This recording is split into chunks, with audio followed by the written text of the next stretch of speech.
Ya, assalamualaikum warahmatullahi wabarakatuh. Teman-teman semua yang semoga dalam keadaan sehat dan akan mengikuti tes wawancara PPS Pemilu 2024.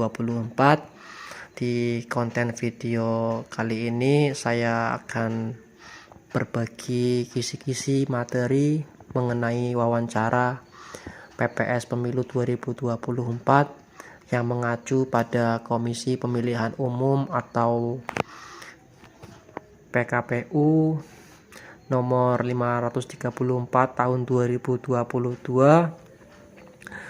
sesuai dengan pedoman yang pertama soal pengetahuan kepemiluan, kedua komitmen yang mencakup independensi, integritas dan profesionalitas, yang ketiga rekam jejak calon anggota PPS dan PPK, yang keempat klarifikasi soal tanggapan dan masukan dari masyarakat. Ini saya buka di websitenya ayovaksindinkes.id. Ya, semoga bisa menjadi pemahaman buat teman-teman semua yang akan berjuang mengikuti wawancara PPS Pemilu 2024. Berikut kumpulan soal tes wawancara PPS Pemilu 2024 serta jawabannya. Di bawah itu beberapa contoh soal yang mungkin bisa ditanyakan pada saat kalian wawancara, atau juga menjadi gambaran buat teman-teman sebagai referensi saja, karena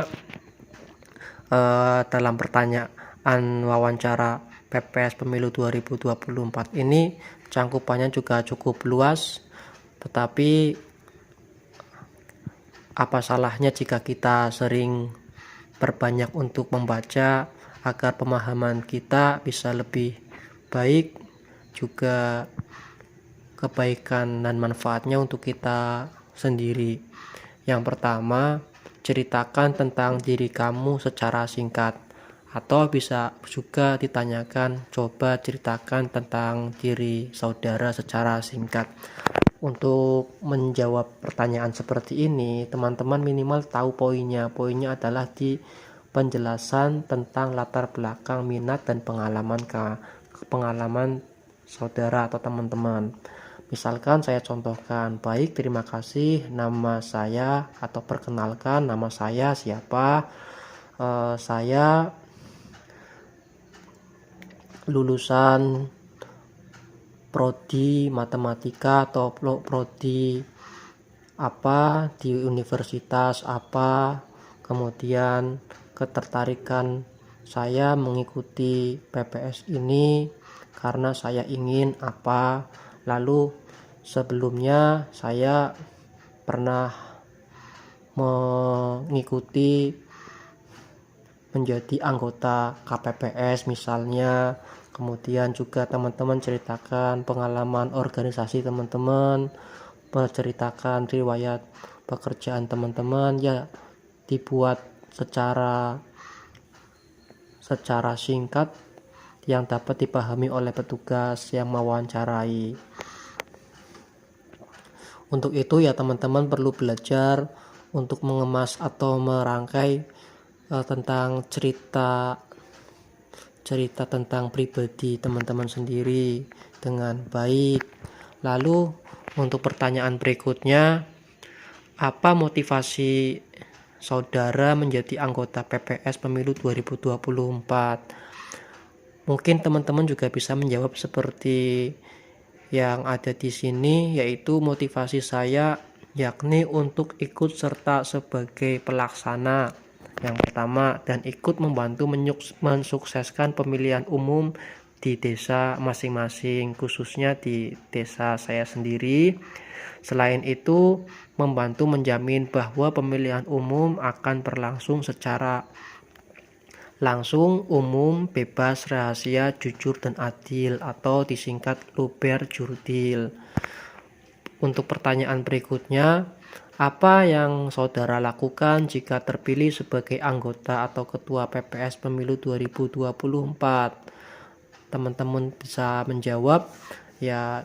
Jika saya terpilih menjadi anggota atau ketua, saya akan melaksanakan pemungutan suara dan memastikan pemilihan umum akan berlangsung sesuai dengan prinsip, yaitu luber jurdil atau langsung, umum, bebas, rahasia, jujur, dan adil. Pertanyaan berikutnya, berapa total desa di wilayah domisili saudara? Sebutkan setidaknya 10 nama desa. Ini juga bisa teman-teman sesuaikan dengan kondisi desa di domisili teman-teman semua. Atau mungkin bisa pertanyaan yang lain, misalnya berapa total RT atau RW di wilayah domisili saudara. Atau juga bisa pertanyaan-pertanyaan yang lain seputar wilayah yang ada di domisili teman-teman. Jadi pesan saya ya, teman-teman minimal tahulah kondisi wilayah sekitar tempat tinggal teman-teman saat ini. Kemudian pertanyaan berikutnya, berapa jumlah DPT di desa tempat tinggal saudara? Sebutkan secara rinci. Teman-teman juga bisa memberikan jawaban sesuai dengan kondisi di desa domisili teman-teman. Mungkin caranya bagaimana tahu jumlah DPT di tempat tinggal saya berapa dan sebagainya. Memang saya sendiri ketika ngecek di Google ataupun searching belum banyak menemukan secara akurat. Namun teman-teman bisa bertanya kepada perangkat desa atau kerabat yang mungkin sudah mengenal desa lebih mendalam. Lalu pertanyaan yang berikutnya, bagaimana sikap saudara ketika dihadapkan pada dua pilihan yang sama penting antara tugas PPS dan tugas domestik lain?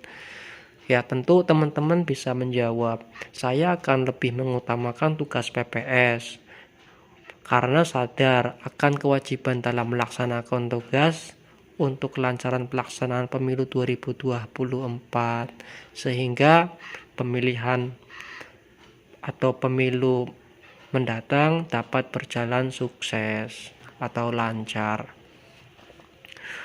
Lalu untuk pertanyaan berikutnya, apa yang saudara lakukan jika terpilih sebagai anggota atau ketua?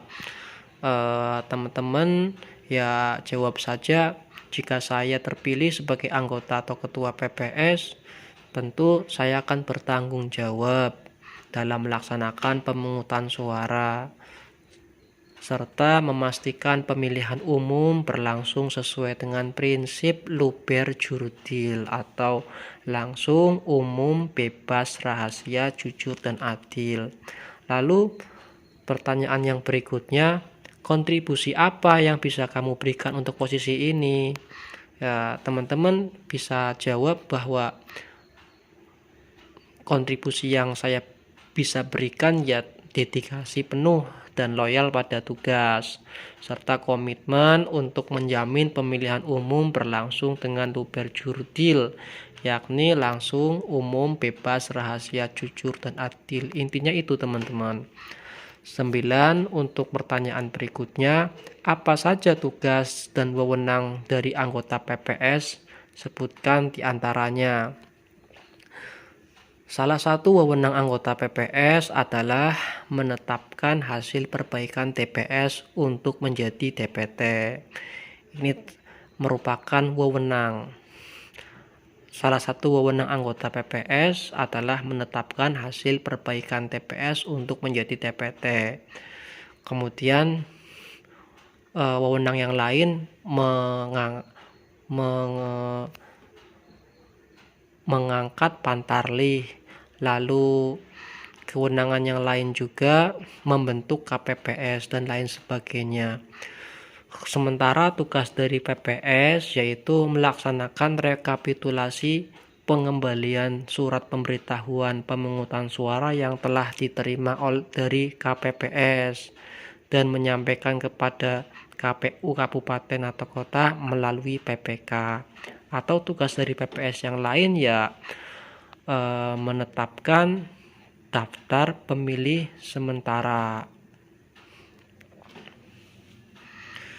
lalu mengumumkan daftar pemilih sementara. Terus kemudian tugas yang lain juga mengumumkan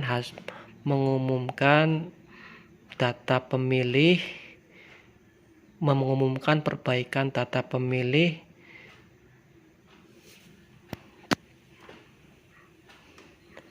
dan melaporkan kepada PPK. Kemudian untuk soal yang berikutnya 10, apa yang kamu ketahui tentang posisi PPS? Posisi PPS merupakan panitia yang dibentuk oleh KPU atau KPU kabupaten atau kota untuk menyelenggarakan pemilu tingkat kelurahan atau desa sesuai dengan PKPU nomor 8 tahun 2022 pasal 14 ayat 2.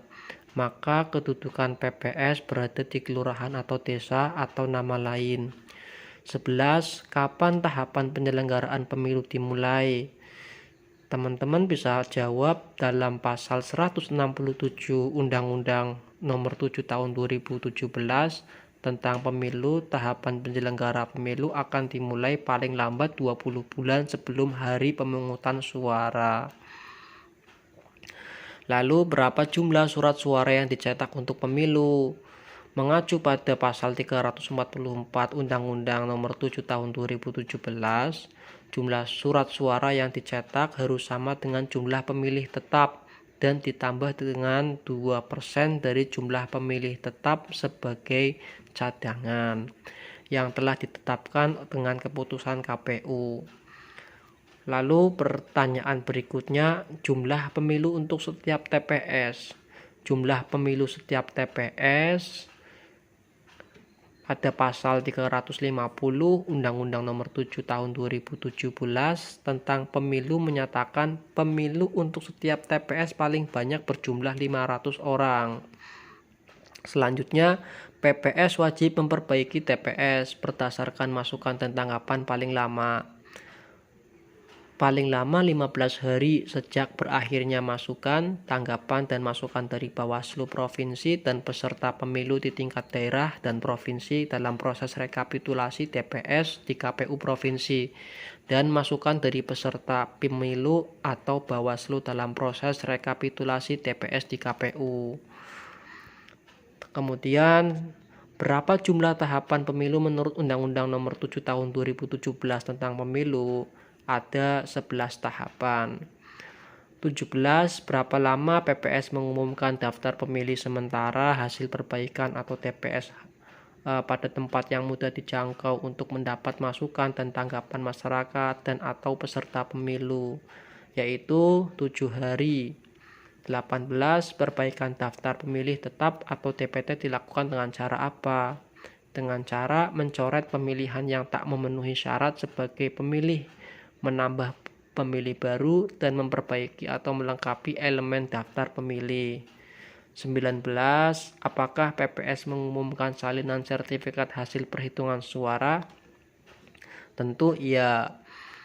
Sesuai dengan pasal 391 Undang-Undang nomor 7 tahun 2017, pasal itu berisi TPS wajib mengumumkan salinan sertifikat hasil perhitungan suara di seluruh TPS di wilayah kerjanya.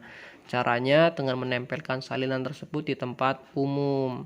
Ini juga merupakan bagian daripada kewajiban PPS. 20. Dalam menyusun daftar pemilih sementara pemilu, apa basis yang digunakan oleh PPS?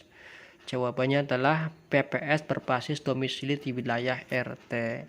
Nah, ini mungkin beberapa contoh referensi saja buat teman-teman yang akan tes wawancara, tetapi tidak menutup kemungkinan soal-soal yang lain yang mungkin tidak terduga bisa keluar.